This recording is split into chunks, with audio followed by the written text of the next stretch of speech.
இந்த வீடியோவில் மரபு தொடர்கள் பார்த்துடலாம். மரபு தொடர்கள். ஆகாய தாமரை இல்லாத ஒன்று, ஆணை அடித்தார் போல் நிலையாக நிற்றல். ஆணை அடித்தார் போல் நிலையாக நிற்றல். ஆணை வந்துவிட்டது. ஆணை வந்து விட்டதுன்னா வேலைக்கு எடுத்து விட்டுன்னு அர்த்தம். வேலைக்கு எடுத்து விட்டது. ஆயிரங்காலத்து பயிர் நீண்ட காலமாக இருப்பது. ஆழம் பார்த்தல் மனநிலை அறிதல். ஆற அமர மெதுவாக நிதானமாக. ஆறப்போடுதல் தள்ளி போடுதல் நீட்டித்தல். இரட்டை நாக்கு பேர்வழி மாற்றி மாற்றி பேசுவோர். உடம்பு பிடி உறுதியாக இருத்தல். உள்ளங்கனி நெல்லிக்கனி வெளிப்படைத்தன்மை. ஊனோர்க்கமின்றி ஓய்வின்றி உழைத்தல்.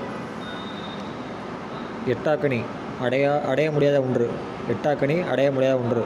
எடுப்பார் கைப்பிள்ளை தன் சிந்தனையின்றி சொல்பவர். எடுப்பார் கைப்பிள்ளை தன் சிந்தனையின்றி சொல்பவர். எதிர்நீச்சல். எதிர்நீச்சல்னால் போராடி வெல்லுதல். எதிர்நீச்சல் போராடி வெல்லுதல். ஓகே, அடுத்த வீடியோவில் பார்க்கலாம். நன்றி.